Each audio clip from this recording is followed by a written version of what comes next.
वो उस समय शेरवानी पहने सिर पर कलगी सजाए बहुत खूबसूरत लग रहा था। सब कह रहे थे कि उस पर बहुत रूप आया है। दुल्हन भी तो बहुत खूबसूरत थी, चांद जैसे चेहरे वाली। दोनों निसंदेह चांद और सूरज की जोड़ी लग रहे थे। सिराज की शादी उसके कजन रोमाना के साथ हो रही थी। रोमाना सिराज की ताया की बेटी थी। वो बचपन से ही बहुत घमंडी और नकचड़ी लड़की थी। हमेशा सबसे अलग थलग रहती। उसे अपनी खूबसूरती और गोरे रंग पर बहुत घमंड था। मगर एक सिराज था जो उसकी इन सारी कमियों के बावजूद भी उस पर मर मिटा था। रोमाना के आगे सिराज को कुछ और दिखाई नहीं देता था। अपनी चाचा की बेटी सबा की मोहब्बत भी वो नज़रअंदाज कर रहा था, क्योंकि सबा उसकी नज़र में बिल्कुल एक छोटी सी बच्ची थी। सबा भी सिर्फ 18 साल की थी और अच्छाई बुराई के फ़र्क को नहीं जानती थी। सिराज उसकी ओर से मिले इशारों को महसूस कर रहा था और समझ चुका था कि सबा के दिल में उसके लिए कुछ है, मगर वो उसे बच्चा और उसकी मोहब्बत को सिर्फ नादान भावनाएं समझकर नज़रअंदाज करता रहा। और एक बार तो सबा से सब्र न हुआ तो वो उसके सामने आकर खड़ी हुई और बोली, आपको मेरी मोहब्बत नज़र क्यों नहीं आती? सिराज ने थोड़ी देर के लिए उसकी ओर देखा, ऐसी निगाहों से जैसे उसे विश्वास न आया हो, क्योंकि उसे उम्मीद नहीं थी सबा इस तरह अचानक उसके सामने आकर खड़ी होकर अपनी मोहब्बत का इजहार करेगी। उसके अंदर गुस्से की लहर दौड़ी थी, लेकिन फिर भी उसने खुद को रिलैक्स किया और कहा, कैसी बातें कर रही हो तुम? अभी बहुत छोटी हो और छोटी ही रहो। अपना ध्यान पढ़ाई पर लगाओ। इस तरह की फिजूल बातें मुझे पसंद नहीं। सिराज ने सख्त डांटने वाले अंदाज में कहा था, मगर सबा की आंखों में आंसू आ गए थे। कितनी ही देर तक वो सिराज को खामोश दुख भरी नजरों से देखती रही, लेकिन कुछ बोल न सकी, क्योंकि आंसुओं का गोला उसके गले में अटक सा गया था। 2 आंसू टूटकर गालों पर आए और फिर वो खामोशी से वहां से चली गई। उसने सिराज की किसी बात पर कुछ भी नहीं कहा था। सिराज ये सोचकर रिलैक्स हो गया कि सबा अब मायूस होकर पीछे हट गई है, उसकी डांट फटकार का असर हो गया है। मगर ऐसा नहीं हुआ। सबा पहले से भी ज्यादा टूटकर सिराज को चाहने लगी थी।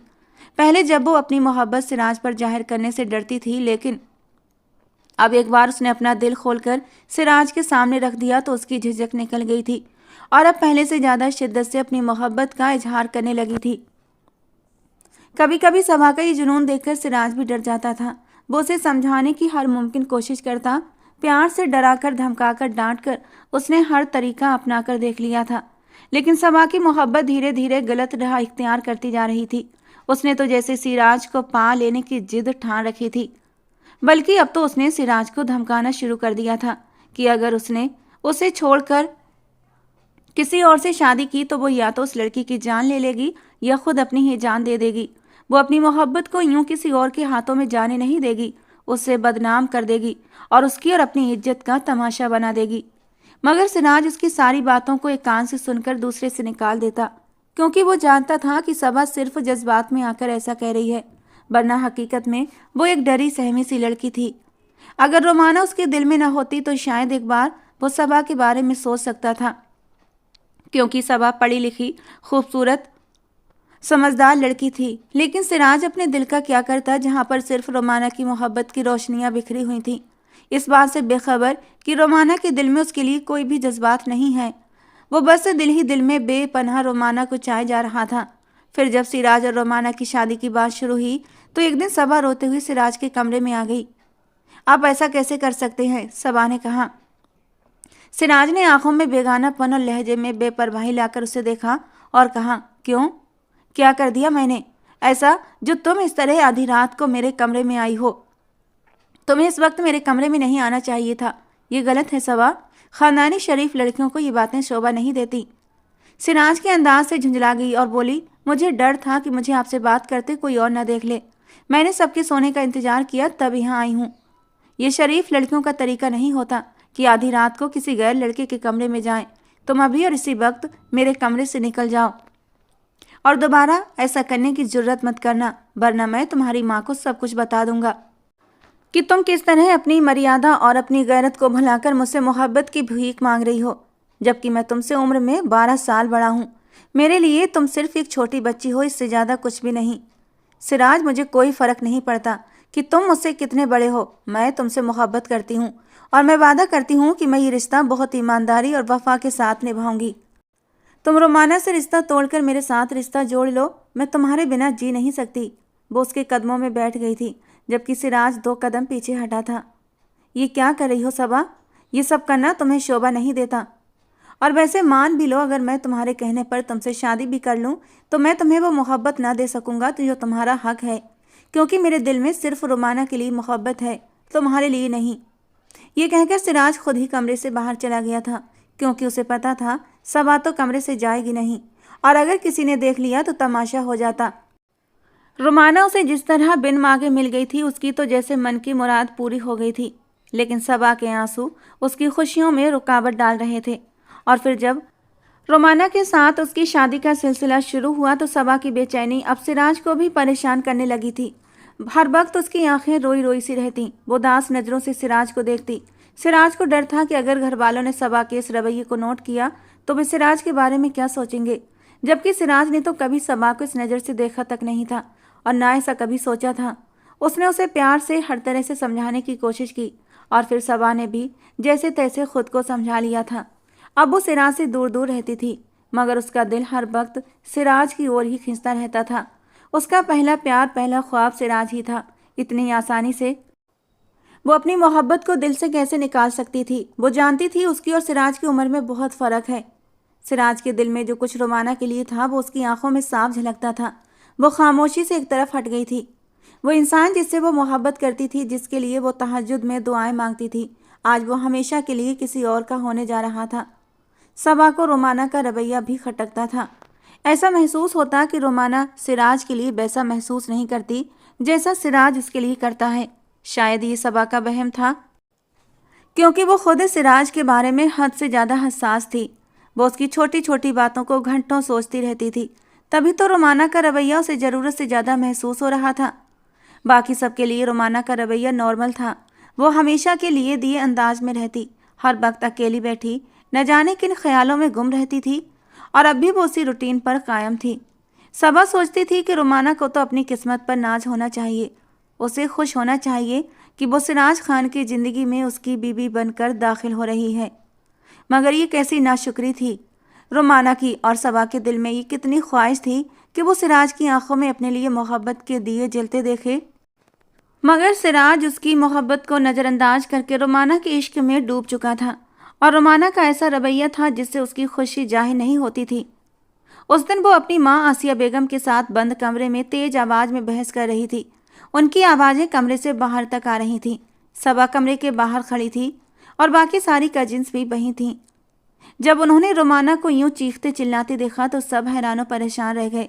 आखिर रोमाना अपनी माँ से इस अंदाज में बात क्यों कर रही थी? क्या हुआ था दोनों के बीच? उन्होंने दरवाजे पर दस्तक देना शुरू कर दिया। अचानक कमरे में खामोशी छा गई। फिर आसिया चाची शर्मिंदा शर्मिंदा सी बाहर निकली और कहने लगी कि वो इतनी जल्दी शादी के लिए तैयार नहीं है। इस बात पर गुस्सा कर रही है कि अभी मुझे पढ़ाई करनी है, लेकिन बड़ों के फैसलों के आगे किसी की नहीं चलती। यही बात मैंने रोमाना को समझाने की कोशिश की, मगर वो समझने का नाम ही नहीं ले रही। सबा ने गहरी सांस ली और चुप रह गई। अगर वो रोमाना की जगह होती तो खुशी के मारे नाच उठती। रोमाना के लाख विरोध रोने धोने के बावजूद भी उसकी रुखसती की तैयारियां की जा रही थीं। एक दिन पहले निकाह हो चुका था और आज वो रुखसत होकर हमेशा के लिए एक कमरे से निकलकर दूसरे कमरे में दाखिल होने वाली थी। सिराज के चेहरे और आंखों पर खुशियों की चमक थी। आने वाली जिंदगी की रौनकें उसके चेहरे से झलक रही थीं, जबकि रोमाना की आंखें रो रो कर सूजी हुई थीं। उसके चेहरे पर जैसे जर्दी सी छाई हुई थी। उसका रोना धोना और विरोध किसी की समझ में नहीं आ रहा था। भला सिराज जैसा इंसान जिसे पाने का हर लड़की सपना देख सकती थी, उसके साथ शादी करने पर वो नाखुश क्यों थी? आखिर क्या वजह थी इसकी? सबके दिलों में तरह तरह के सवाल उठ रहे थे। इन सब के बीच सिराज बहुत खुश था। उसे किसी भी बात की कोई फिक्र नहीं थी, क्योंकि ना तो इतने दिनों से उसका रोमाना से आमना सामना हुआ था, ना ही रोमाना से उसकी कोई बात हुई थी। इसीलिए वो इस बात से बेखबर था कि घर में क्या हो रहा है। और फिर रोमाना की रुखसती हो गई। सबको रोते धोते छोड़ वो अपने कमरे में आ गई। उसकी आंखों में आंसुओं की जगह अजनबीपन था। चेहरे पर पत्थर जैसे भाव थे। वो सख्त गुस्से में थी। सारी कजिन्स उसके साथ हंसी मजाक कर रही थीं, आपस में नोक-झोंक कर रही थीं। उनकी ऊंची ऊंची हंसी की आवाज़ें बाहर तक गूंज रही थीं। उनकी आवाज़ें जो भी सुनता वो मुस्कुरा देता, जबकि रोमाना के चेहरे पर कोई भाव नहीं थे। वो इन सब की मौजूदगी में बेचैनी महसूस कर रही थी। जब भी उसकी कजिन्स और सहेलियां सिराज का नाम लेकर उसे छेड़ती तो उसे ऐसा लगता जैसे किसी ने उसे खौलते तेल में डाल दिया हो। उसे उस इंसान से नफरत महसूस हो रही थी। वो कभी सिराज से शादी करना ही नहीं चाहती थी, लेकिन माँ बाप के दबाव में आकर वो एक नापसंदीदा इंसान को अपनी जिंदगी में शामिल कर चुकी थी। जब ये मजाक उसके लिए असहनीय हो गया तो उसने गुस्से से चीखते हुए कहा, तुम लोग यहाँ से चली जाओ, मेरे सिर में दर्द है, मैं आराम करना चाहती हूँ। भले ही वो इसी घर में रहती थी, इसी हवेली की बाशिंदा थी और ये सारी लड़कियां बचपन से साथ रही थीं, लेकिन दुल्हन के लिबास में उसे इतने गुस्से में बोलते देख सब हैरान रह गईं। थोड़ा लिहाज करो रोमाना, हवेली में मेहमान औरतें भी हैं, वे तुम्हारी आवाज़ सुनेंगी और तुम्हें यूं बोलते देखेंगी तो क्या सोचेंगी। आखिरकार एक बड़ी कजिन जो कि शादीशुदा थी ने रोमाना को टोक दिया, लेकिन उसका टोकना जैसे गजब हो गया। रोमाना ने ऊंची आवाज़ में रोना शुरू कर दिया और पहले से भी ज़्यादा चिल्लाने लगी। परिवार की बड़ी औरतें भागती हुई कमरे में आईं और इस हालत को देखकर हैरान हुईं। क्या हो गया है, उन्होंने पूछा। रोमाना ने कहा, मेरी तबीयत ठीक नहीं है, सिर में दर्द है और ये लोग मेरी बात समझने की बजाय मुझे परेशान कर रही हैं, आप इन्हें यहाँ से लेकर जाएं। सिराज की माँ जमीला बेगम ने हैरत भरी नज़रों से रोमाना को देखा। वो जानती थी रोमाना नाजुक मिजाज और नखरे वाली है, लेकिन वो आज के दिन इस तरह से अपने व्यवहार का प्रदर्शन करेगी ये उनके सपने में भी नहीं था। उन्होंने अपनी नापसंदीदगी छुपाकर सारी लड़कियों को डांटकर कमरे से बाहर निकाला। ठीक तो कह रही है दुल्हन, इसे आराम करने का मौका नहीं मिला, इसे आराम करने दो और तुम सब बाहर जाओ। गुस्सा तो उन्हें रोमाना पर था, लेकिन वो उनकी नई नवेली बहू थी। अब पहले ही दिन उसे कुछ कहकर भी सबकी आलोचना का निशाना बनना नहीं चाहती थी, लेकिन रोमाना की बात से उनका दिमाग गुस्से से भर गया था। एक एक करके सारी लड़कियां वहां से उठकर चली गईं। खुशी का माहौल था और रोमाना ने इस मौके पर जैसे रंग में भंग डाल दिया था। अब कमरे में शांति पाकर वो अपनी जगह से उठी, अलमारी खोली। सामने एक सादा सा सूट हैंगर पर लटक रहा था। उसने वो सूट निकाला और कपड़े बदलने के लिए बाथरूम चली गई। जमीला बेगम ने बाहर जाते ही सिराज को कमरे में भेज दिया। उन्होंने कहा कि दुल्हन का दिल घबरा रहा है, अकेले परेशान हो रही है, तुम उसके पास जाओ और उससे बातें करो। उनकी बात सुनकर सिराज हंस पड़ा। अम्मी, वो हमेशा से इसी घर में तो रही है, एक कमरे से उठकर दूसरे कमरे में गई है, लेकिन आप ऐसे कह रही हैं जैसे वो पता नहीं कितने मीलों का सफ़र तय करके आई हो। जमीला बेगम ने उसकी बात पर कोई प्रतिक्रिया नहीं दी। माँ का सपाट चेहरा देखकर वो थोड़ा चौंका था। उसे समझ आ गया कि कुछ तो ऐसा हुआ है जो अम्मी को नागवार गुजरा है। घर मेहमानों से भरा हुआ था, इसीलिए वो अपनी माँ से कुछ पूछ नहीं सकता था। वो चुपचाप अपने कमरे में चला आया, लेकिन जब उसकी नज़र सामने पड़ी तो वो हैरान रह गया। वो तो कुछ और ही सोचकर कमरे में दाखिल हुआ था। आज उसकी शादी की पहली रात थी और उसने तो यही ख्याल किया था कि रोमाना दुल्हन बनी सुहाग की सेज पर बैठी उसका इंतजार कर रही होगी। वो बहुत ही प्यार से उसका घूंघट उठाएगा, उसके माथे को चूमकर अपनी मोहब्बत का पहला एहसास कराएगा। लेकिन कमरे का नज़ारा तो बिल्कुल बदला हुआ था। कमरे में सजी हुई सेज वैसी ही थी जैसे उसके दोस्तों ने कल सजाई थी। सजावट भी बेहद आकर्षक थी, लेकिन वो जिसके लिए ये सब कुछ किया गया था कहीं नजर नहीं आ रही थी। इतना तो सिराज को अंदाजा था कि वो कमरे से बाहर नहीं गई होगी। उसकी नज़र बाथरूम के दरवाजे पर पड़ी। बाथरूम का दरवाज़ा बंद था। उसने ये सोचकर खुद को तसल्ली दी कि वो बाथरूम में होगी, और जब वो बाथरूम से बाहर आई तो उसे देखकर सिराज का मुंह खुला का खुला रह गया। उसने न केवल कपड़े बदल लिए थे बल्कि सारे गहने भी उतार दिए थे और चेहरे से मेकअप भी हटा दिया था। जिस रूप को सिराज अपनी आंखों के जरिए अपने दिल में बसाना चाहता था वो उसे सादगी भरे चेहरे में देख रहा था। वो अपनी जगह से खड़ा हो गया। रोमाना, ये सब क्या है? उसने हैरानी से पूछा। रोमाना ने उसकी तरफ एक तीखी नज़र डाली। क्या? फिर उसी की तरफ सवालिया नज़रों से देखने लगी। सिराज को उसकी लापरवाही पर गुस्सा आया। मेरा इंतजार किए बिना तुमने अपना हुलिया बदल लिया। तुम्हें मेरा इंतजार करना चाहिए था। उसके सख्त अंदाज पर रोमाना थोड़ा घबरा गई, लेकिन फिर खुद को संभालते हुए बोली, मैं थक गई थी। मुझे ऐसे कपड़े पहनने, हैवी मेकअप और गहनों की आदत नहीं है, और इसमें बुरा मानने वाली कौन सी बात है? हर इंसान अपनी मर्जी का मालिक है। शादी होने का मतलब ये नहीं कि इंसान का अपनी पसंद पर अधिकार खत्म हो गया, या फिर आप भी बाकी मर्दों की तरह हैं जो मुझे कैद करना चाहते हैं। तो सुन ले मिस्टर सिराज, मैं कोई परकटी चिड़िया नहीं हूँ जिसे आप अपनी कैद में रखेंगे। गुस्से से कहती वो अपनी उंगली सिराज के सीने पर रखती हुई बोली थी, तो उसके अंदाज पर न चाहते हुए भी सिराज हंस पड़ा था। वो उसके चेहरे को निहारने लगा। मेकअप से साफ चेहरा जिस पर अभी कहीं कहीं पानी के कतरे मोतियों की तरह चमक रहे थे। नरम गुलाबी होठों पर पानी की कुछ बूंदें ओस की बूंद की तरह महसूस हो रही थीं। गीले बालों की झूलती लट उसके गुलाबी गालों को छू रही थी। ये मनमोहना सा रूप सिराज के दिल को धड़का गया था। सारा गुस्सा जैसे पल भर में हवा हो गया। ऐसी बात नहीं है, तुम जैसे चाहो वैसे रहो, मैं तुम्हें कभी नहीं टोकूंगा, क्योंकि मैंने तुम्हें अपनी जिंदगी में हिस्सेदार बनाने के लिए लाया है। खुद को कुछ और मत समझो, मैं बाकी मर्दों जैसा नहीं हूँ। अगर ऐसा था तो आपकी वजह से मेरी पढ़ाई क्यों छूट गई? हर वो चीज़ जो मैं करना चाहती थी मुझसे दूर हो गई, सिर्फ आपकी वजह से। अगर आप शादी के लिए हाँ न करते तो आज आज मैं आज़ाद होती। आपके नाम की बेड़ियाँ मेरे पैरों में ना पड़ी होती। रोमाना ने जैसे आज ही सिराज के साथ सारे हिसाब किताब पूरे कर लेने थे। वो उसके बेहद करीब खड़ी थी, उससे सवाल जवाब कर रही थी, जबकि सिराज कुछ सुन ही कहाँ रहा था। उसका मन तो रोमाना की खूबसूरती में बहकने लगा था। रात का जादू भी बढ़ता जा रहा था। रोमाना की खूबसूरती सिराज को अपनी ओर खींच रही थी। वो बेसुध सा होकर उसे देखता जा रहा था। रिश्ते के बदलने की मांग भी थी। उसके बचपन की मोहब्बत जब एक महरम रिश्ते में उसके सामने मौजूद थी तो वो खुद पर कैसे काबू रख सकता था। वो एकदम कदम बढ़ाता हुआ रोमाना की ओर बढ़ा। रोमाना ने उसकी आंखों में बदलते रंग साफ देख लिए थे। उसे अंदाजा हो गया था कि सिराज अब उससे क्या कहने वाला है और उससे क्या चाहता है, लेकिन वो इतनी आसानी से उसके सामने हार मानने वालों में से नहीं थी। दूर रहो मुझसे, तुम ऐसा नहीं कर सकते, तुम मेरे करीब नहीं आ सकते, उससे पीछे हटते हुए रोमाना ने साफ शब्दों में कहा, जबकि सिराज को उसके इस रवैये पर गहरा झटका लगा। ये कैसी बातें कर रही हो तुम?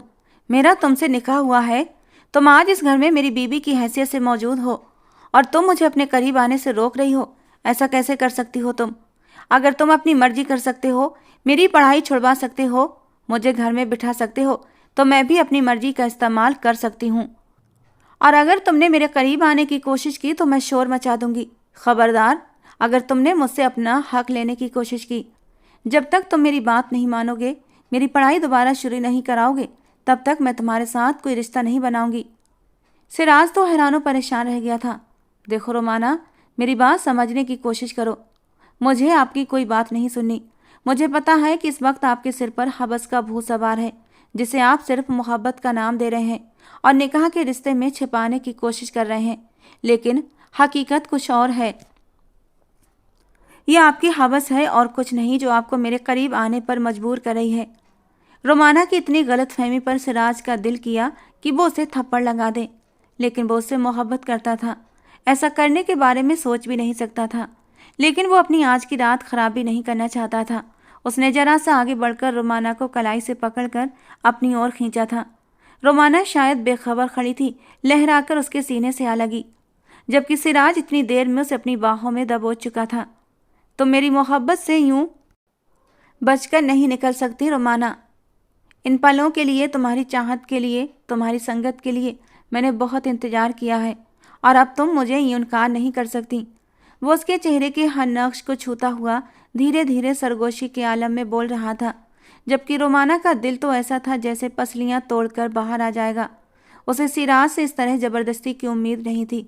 उसने खुद को उसकी बाहों से निकालने की हर मुमकिन कोशिश की, लेकिन सिराज की बाहों का शिकंजा बहुत मजबूत था और जैसे ही सिराज ने अपने होंठ उसकी गर्दन पर रखे थे तो रोमाना के होंठों से एक दिल दहला देने वाली चीख बुलंद हुई थी, बचाओ बचाओ। जबकि उसके चीखने पर सिराज तो हड़बड़ा गया था। पागल हो गई हो? इस तरह क्यों चीख रही हो? बाहर मेहमान भरे पड़े हैं, किसी ने सुन लिया तो वो क्या सोचेंगे हमारे बारे में? मुझे कोई फर्क नहीं पड़ता कि लोग क्या सोचेंगे। अगर तुमने मुझे आज़ाद नहीं किया और ज़बरदस्ती की तो मैं चीखना यूं ही जारी रखूंगी। तुम ऐसा कुछ भी नहीं करोगी, मैं ऐसा जरूर करूंगी। ये कहकर उसने दोबारा से चीखना शुरू किया था, जबकि सिराज ने उसके होंठों पर हथेली जमाई थी। लेकिन रोमाना की ये चीखें घर वालों ने सुन ली थीं। वो दौड़ते हुए सिराज के कमरे के बाहर खड़े हो गए थे और अब दरवाज़ा पीट रहे थे। सिराज ने जल्दी से रोमाना को छोड़ा था और खून भरी नज़रों से उसे घूरता हुआ दरवाज़ा खोल दिया। क्या हुआ सिराज? रोमाना इस तरह चीख क्यों रही थी? सब बड़े परेशान से खड़े थे, जबकि सिराज और रोमाना के हम उम्र कजिन्स के लबों पर शरारती मुस्कान थी। सिराज का एक कजिन, जो कि उसका बहुत अच्छा दोस्त भी था, उसके पास आया और धीरे से उसके कान में कहने लगा, यार मानता हूँ तुम रोमाना से बहुत मोहब्बत करते हो, लेकिन अपने जज्बातों पर काबू रखना था। ओ शटा पादिल, बेकार की बात मत करो। सिराज का चेहरा भी शर्मिंदगी से लाल हो रहा था। घर वाले कुछ और ही समझ रहे थे।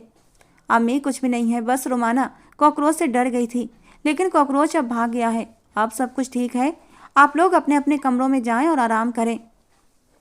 जबकि सब लोग सुकून का सांस लेते हुए वापस लौट चुके थे। सिराज गुस्से से गेट बंद करता हुआ रोमाना की ओर खूंखार अंदाज में बढ़ा था, जबकि रोमाना ने उंगली उठाते हुए उसे वार्न किया था, अगर तुम मेरे दोबारा से करीब आए तो मैं फिर से चीखूंगी। और सिराज अपने कदम वहीं रोक गया था। बड़ी ही बेशरम लड़की हो, तुम्हें ना खुद अपनी इज्जत का ख्याल है और ना ही मेरी। गुस्से से बड़बड़ाता हुआ वो रोमाना को घूर रहा था। रोमाना कनखियों से सिराज के चेहरे के भाव देख रही थी कि उसकी बातों का असर हुआ या नहीं। वो अभी कुछ सोच रहा था। सिराज बिस्तर की ओर बढ़ा, तकिया उठाया और सोफे पर जाकर लेट गया। रोमाना ने गहरी सांस ली थी। उसका अंदाज बिल्कुल सही साबित हुआ था। सिराज उसके करीब नहीं आया और आज की रात वो सुकून के साथ सोच सकती थी कि आगे क्या करना है। सिराज के खर्राटे थोड़ी ही देर में कमरे में गूंजने लगे। रोमाना ने सावधानी से अपना मोबाइल निकाला, लॉक खोला तो उसमें कैफ की ढेर सारी मिस्ड कॉल थी जो उसकी बेचैनी को बयान कर रही थी। जब रोमाना ने उसे मैसेज किया तो सैफ का उसी वक्त जवाब मोबाइल की स्क्रीन पर चमका। उसने तुम्हें छुआ तो नहीं, तुम्हारे करीब तो नहीं आया? रोमाना ने झट जवाब टाइप किया। मैंने उसे करीब आने से रोक दिया था। तब वो गुस्से में सोफे पर जाकर सो गया। सैफ को बेइंतहा खुशी हुई थी। उसे तब से इसी बात की चिंता थी कि सिराज रोमाना से अपना हक जरूर लेगा, वो ऐसे उसे कैसे छोड़ देगा। लेकिन जब रोमाना ने सैफ के साथ पूरी रात बात की तो सैफ को यकीन हो गया था कि रोमाना अभी भी उसी की है, अनछुई और उसी की मोहब्बत पर कायम। सिराज के साथ निकाह के बोल रोमाना पर कोई असर न कर सके, वे उसके दिल को पिघला न सके। वो अब भी कैफ के साथ अपनी मोहब्बत पर अड़ी हुई थी। अगले दिन सिराज ने मुश्किल से अपने चेहरे पर मुस्कान सजाई थी, लेकिन उसका दिमाग कुछ और ही ताने बाने बन रहा था। उसने सोच लिया था कि रोमाना के साथ क्या करना है, उसे कैसे संभालना है और उसे कैसे पेश आना है। वो उसकी मोहब्बत थी, उसकी बीवी थी और वो इतनी आसानी से अपने हक से पीछे नहीं हट सकता था। कब से उसने इस रात का इंतजार किया था और जब वो रात आई तो चुपके से अकेलेपन के पल उसकी गोद में डालकर वो चली गई थी। रोमाना तुम बहुत जालिम हो, उसने अपने होठों के बीच बड़बड़ाया, लेकिन अपने चेहरे के हाव भाव से उसने किसी को भी ये महसूस नहीं होने दिया कि वो अंदर से खुश नहीं है। दूसरी ओर रोमाना शर्माई शर्माई सी सबके बीच बैठी थी। लोगों की बातों पर वो शर्मा शर्मा कर सिर झुका लेती और सिराज उसे देखता हुआ सोचता रहता कि आखिर ये शर्मा किस बात पर रही है। कितनी ड्रामेबाज लड़की है। रात को तो इसने मुझे अपने पास तक नहीं आने दिया और अब सबके सामने कैसी मासूम बन रही है। अगले दिन रोमाना अपने माँ बाप के साथ मैके की रस्म के लिए आई थी। घर तो एक ही था, लेकिन सभी रस्मों रिवाज परंपराओं के मुताबिक निभाए जाते थे। हवेली में सभी लोगों के हिस्से अलग अलग थे, किचन भी अलग अलग थे, लेकिन शाम के समय सभी लोग बड़े हॉल में इकट्ठा होते थे। दिन भर की बातों पर चर्चा होती और एक दूसरे की परेशानियों का पता चलता था। सिराज रोज रोमाना को देखता था, लेकिन कभी उसके दिल की बात समझ नहीं पाया था और जब से शादी की तारीख तय हुई थी उसने रोमाना को एक बार भी नहीं देखा था। वो समझ रहा था कि रोमाना इस रिश्ते से खुश है, वो भी उससे प्यार करती होगी। शादी के बाद से भी सामान्य पति पत्नी की तरह जिंदगी बिताएंगे, लेकिन रोमाना इतनी टेढ़ी होगी उसे इस बात का अंदाजा नहीं था। शादी के 3 दिन बीत चुके थे जब सिराज ने नाश्ते की मेज पर एक घोषणा कर दी कि रोमाना फिर से कॉलेज जाएगी। उसकी बात सुनकर रोमाना ने अपना झुका हुआ सिर उठाया। बाकी सबकी आंखों में भी अब इस बात झलक रहा था। ये तुम क्या कह रहे हो सिराज? रोमाना की शादी हो चुकी है, अब वो घर संभालेगी। सबसे पहले रोमाना की मां आसिया बेगम ने आपत्ति जताई। उनकी आंखों में डर की छाया थी और चेहरा पीला पड़ गया था। सिराज ने हैरानी से उनके चेहरे के भावों का जायजा लिया। वहीं रोमाना गुस्से से अपनी माँ को देख रही थी। अम्मी, शिक्षा लेना हर इंसान का मौलिक अधिकार है, आप लोग मुझे मेरे अधिकार से कैसे वंचित कर सकते हैं? मान लिया कि मेरी शादी हो गई है, मैं अपने घर बार की हो गई हूँ, लेकिन इस बात का ये मतलब नहीं कि मेरी खुशियों और मेरी ज़रूरतों से मेरा नाता टूट गया है। मैं अभी अपनी पढ़ाई जारी रख सकती हूँ और अगर सिराज को इस पर कोई आपत्ति नहीं तो किसी और को भी नहीं होनी चाहिए, उसने साफ शब्दों में कहा। सब लोग हैरानी से उसे देखने लगे। हवेली की किसी लड़की में इतनी हिम्मत कभी नहीं हुई थी कि वो बड़ों के बीच यूं ऊंची आवाज़ में बात करे या किसी के सामने सिर उठाकर देखे, लेकिन अब रोमाना की बागी हरकत सभी ने गौर से देखी। सबके चेहरों पर परेशानी झलकने लगी, माथे पर शिकने उभर आईं, लेकिन इस सब में एक सिराज था जो बिल्कुल सामान्य था। उसने आसिया बेगम से कहा, चाची रोमाना सही कह रही है, मुझे उसकी पढ़ाई से कोई दिक्कत नहीं और अच्छा है वो अपनी पढ़ाई पूरी करे और वैसे भी अभी उसकी उम्र ही क्या है, अभी से घरदारी में पढ़कर अपने सपनों को पीछे छोड़ दे ये मुझे भी मंजूर नहीं। सिराज की बात पर सब लोग खामोश हो गए थे, लेकिन आसिया जी का दिल अंदर से डरा हुआ था।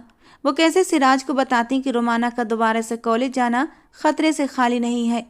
नाश्ते के बाद उसने रोमाना से कहा, अपनी किताबें ले आओ, मैं जाते हुए तुम्हें कॉलेज छोड़ दूंगा। रोमाना खुशी खुशी अपना बैग उठाने के लिए कमरे में चली गई। वो सेकेंड ईयर की छात्रा थी। अभी उसके पेपर होने में 4-5 महीने बचे थे जब घर वालों ने उसकी शादी कर दी थी। ये शादी आसिया बेगम के जोर देने पर हुई थी। कुछ साल पहले ही रोमाना का रिश्ता सिराज के साथ तय हुआ था। ये रिश्ता सिराज की रजामंदी से किया गया था। शादी भी रोमाना की पढ़ाई पूरी होने के बाद करने की बात तय हुई थी, क्योंकि सिराज भी यही चाहता था कि उसकी बीवी पढ़ी लिखी हो। लेकिन जब आसिया बेगम ने खुद ही रोमाना की शादी की इच्छा जताई तो सिराज ने भी कोई आपत्ति नहीं की। उसे रोमाना से बहुत मोहब्बत हो गई थी। अपने जज्बात पर काबू पाना उसके लिए मुश्किल हो रहा था और ऊपर से सबा का रवैया भी उसे परेशान कर रहा था। वो चाहता था कि जल्द से जल्द उसकी शादी हो जाए और सबा का ध्यान उस पर से हट जाए। एक तरह से वो सबा से डरने लगा था। उसकी गुस्से से भरी निगाहें और जज्बात का पागलपन सिराज को डरा रहे थे। थोड़ी ही देर में रोमाना तैयार होकर आ गई। वो बहुत खुश लग रही थी। खुशी उसकी हर अदा से झलक रही थी। चेहरा जैसे खिल उठा था। सिराज उसे देखता रह गया। तुम बहुत खूबसूरत हो, बहुत मासूम, बहुत हसीन। दिल करता है तुम्हें देखता ही रहूं, वो बेखुदी में बोला, जबकि रोमाना इसके अंदाज पर शर्मिंदा हुई थी, क्योंकि आसपास सभी लोग थे। सभी ने सिराज की इस दीवानगी को नोट किया था। रोमाना शर्मिंदा और खिसियाई हुई थी। उसे सिराज की दीवानगी एक आंख नहीं भाई थी। वो तो सैफ से प्यार करती थी, उसी के साथ शादी करना चाहती थी। लेकिन ये सिराज, उसने गुस्से भरी नज़र अपनी माँ पर डाली। यही तो थी जो उसे कैफ से दूर करने की वजह बनी और सिराज से शादी पर जोर दिया। रोमाना को आज भी वो दिन अच्छे से याद था। वो उस दिन को कोस रही थी। अगर वो उस दिन भावुक न होती तो आज इतनी जल्दी उसकी शादी न होती। वो अपने माँ बाप को सैफ के लिए राजी कर लेती। सैफ कौन था? आज से 1 साल पहले तक रोमाना भी ये बात नहीं जानती थी। जब उसकी दोस्ती अपनी क्लास में आई नई लड़की रिदा से हुई तो उसकी बेबाक बातें और निर्भीक स्वभाव देखकर रोमाना उसकी ओर आकर्षित हो गई। लड़कियां रिदा से दूरी बनाकर रखती थीं और उसे पसंद नहीं करती थीं, लेकिन रोमाना जो पूरी जिंदगी हवेली की पुरानी परंपराओं में जकड़ी रही थी, रिदा की बेफिक्र आज़ादी से प्रभावित हो गई थी। उसे हमेशा से ऐसी लड़कियां पसंद थीं जो तितलियों की तरह उड़ती हुई लगें। रिदा वैसी ही थी जैसी बनने की रोमाना तमन्ना रखती थी। यही वजह थी कि वो उसकी ओर खींचती चली गई। रिदा ने ही रोमाना की मुलाकात सैफ से करवाई थी। सैफ रिदा का दोस्त था और उनके घर के पास ही रहता था। सैफ ने रोमाना को बताया कि उसके पापा का बहुत बड़ा व्यापार है, उनके घर में नौकर चाकर हैं, उनका बहुत बड़ा सा घर है और उस बड़े से घर में मैं तुम्हें किसी शहजादी की तरह रखूंगा। रोमाना उसकी बातों के जादू में बंधी चली गई। कॉलेज जाने के बीच उसने जिद करके अपने लिए एक मोबाइल फ़ोन ले लिया। हालांकि आसिया बेगम को ये बात बिल्कुल पसंद नहीं थी। उनका मानना था कि एक जवान लड़की के पास अलग से मोबाइल नहीं होना चाहिए। लेकिन जब रोमाना ने तर्क दिया कि कॉलेज में सभी लड़कियों के पास मोबाइल है और ये आजकल की ज़रूरत है, तो राशिद साहब ने उसे मोबाइल दिलवा दिया। आसिया बेगम उस पर नज़र रखती थीं कि वो क्या करती है, किससे बात करती है, लेकिन न जाने कैसे उनकी नज़रें चूक गईं और रोमाना गलत रास्ते पर चल पड़ी। कॉलेज से घर लौटने के बाद वो रोजाना सैफ से बातें करने लगी।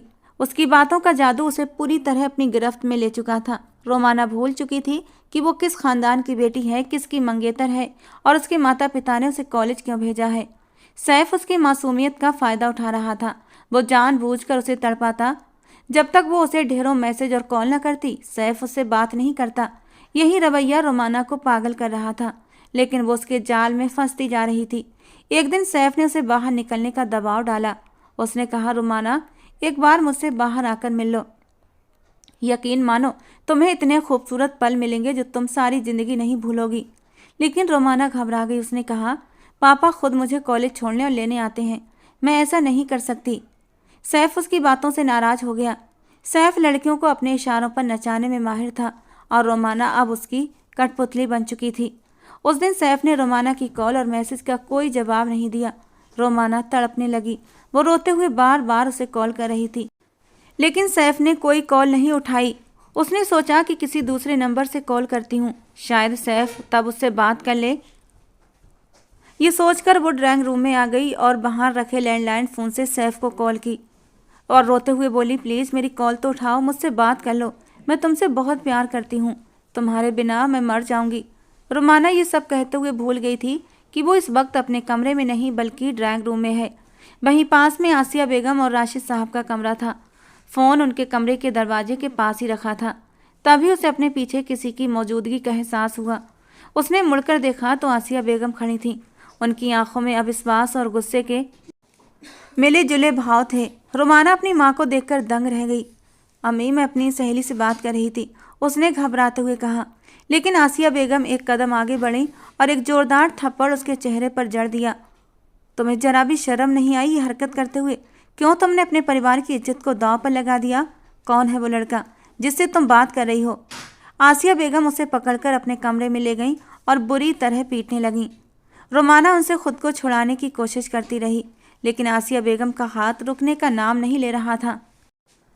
यही दिन देखने के लिए तुम्हें पढ़ाया लिखाया, तुम्हें कॉलेज भेजा ताकि तुम हमारी इज्जत का तमाशा बना दो।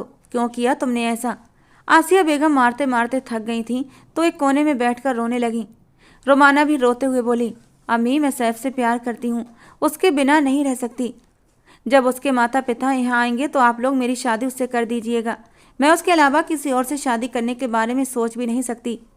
ये सुनकर आसिया बेगम फिर से भड़क उठीं। तुम्हारी हिम्मत कैसे हुई ऐसी बातें अपने मुंह से निकालने की? तुम सिराज खान की मंगेतर हो, तुम्हारी शादी उससे होने वाली है। खबरदार, अगर तुमने किसी और लड़के का नाम भी लिया, मैं तुम्हारे अब्बा और बाकी सब लोगों से कहकर तुम्हारी सिराज के साथ रुखसती करवा दूंगी। अब से तुम कॉलेज नहीं जाओगी।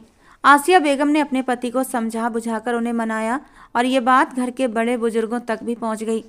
आसिया बेगम अब रोमाना की शादी जल्दी से करवाना चाहती थी। इस पर किसी को कोई आपत्ति भी नहीं थी। जमीला बेगम तो खुश थी कि उनके बेटे का घर बसने वाला है। वैसे भी पढ़ाई का शौक रोमाना को था। उन्हें रोमाना का कॉलेज जाना पसंद नहीं था, लेकिन उसके माता पिता की रजामंदी थी, इसलिए वे चुप रहीं। रोमाना ने अपनी माँ के सामने विरोध किया, रोई चिल्लाई, लेकिन उन्होंने उसकी एक न सुनी। वो लड़का हमारे लायक नहीं। जो लड़का तुम्हें रात को अपने घर वालों से छुपकर बात करने पर मजबूर कर सकता है, वो कभी तुम्हें अपने घर नहीं बसाएगा। वो सिर्फ तुम्हारे साथ वक्त बर्बाद कर रहा है। रोमाना ने ये बात सैफ को बताई। ये सुनकर सैफ भी परेशान हो गया। वो नहीं चाहता था कि रोमाना उससे दूर हो, क्योंकि अभी तो उसने सिर्फ रोमाना को अपनी मोहब्बत के जाल में फंसाया था, उसे पूरी तरह हासिल नहीं किया था। एक बार वो उसकी खूबसूरती को हासिल कर लेता तो फिर उसे रोमाना से कोई मतलब न रहता। रोमाना ने रोते हुए सैफ से कहा, मैं ये शादी तो कर रही हूँ, लेकिन मैं सिराज को कभी स्वीकार नहीं करूँगी। मैं सिर्फ तुम्हारी हूँ और तुम्हारी रहूँगी। सैफ के होठों पर हल्की मुस्कान आ गई, क्योंकि उसे यकीन हो गया कि रोमाना उससे सच्चा प्यार करती है। रोमाना ने अपनी बात सच कर दिखाई। उसने सिराज को अपने नज़दीक आने नहीं दिया और ना ही इस रिश्ते को स्वीकार किया। सिराज ये समझ नहीं पा रहा था कि आखिर रोमाना के साथ दिक्कत क्या है। पहले तो उसने पढ़ाई का बहाना बनाया कि उसकी पढ़ाई की इच्छा को नज़रअंदाज किया गया। अब सिराज ने उसे फिर से कॉलेज भेजना शुरू कर दिया था। रोमाना पहले से ज़्यादा खूबसूरत और खुश दिखने लगी थी। सिराज कैसे अपने जज्बातों पर पहरे बैठा था। जब बंद कमरे में रात की तन्हाई में उसके करीब जाने की कोशिश करता, उसकी हालत ख़राब हो जाती। उसके हाथ पैर कांपने लगते और चेहरा पीला पड़ जाता। रोने लगती, चीखने चिल्लाने लगती। सिराज घबराकर उससे दूर हो जाता। वो नहीं चाहता था कि रोमाना की कोई आवाज़ भी कमरे से बाहर जाए और घर के लोग उनकी इज्जत का तमाशा देखें। एक दिन सब घर वाले शादी में गए हुए थे। सिराज ने काम का बहाना बना दिया, जबकि रोमाना को शादियों में जाना वैसे भी पसंद नहीं था। उसने सरदर्द का बहाना बनाया और कैफ से बात करने के इरादे से कमरे में आ गई। और उस दिन सिराज के होठों पर एक दिल फरेब मुस्कान आई थी। आज वो रोमाना को नहीं छोड़ने वाला था। ये सोचते हुए वो अंदर कमरे में दाखिल हुआ। सिराज के चेहरे पर खुमारी देखकर रोमाना की जान लबों पर आई थी। वो कमरे से निकलने ही वाली थी कि सिराज ने खींचकर उसे बेड पर गिराया था। दोस्तों, कहानी का ये पहला भाग है। दूसरा और आखिरी भाग को सुनने के लिए हमारे चैनल के साथ जुड़े रहें। कहानी का ये पहला भाग आपको कैसा लगा, अपनी राय कमेंट बॉक्स में ज़रूर देना। दोस्तों, कल इसी समय कहानी के दूसरे और आखिरी भाग के साथ मिलेंगे। जाते जाते हमारे चैनल को सब्सक्राइब जरूर कर लेना दोस्तों, जिससे कि रोज़ एक नई रोमांटिक कहानी आप लोगों को सुनने को मिलती रहे।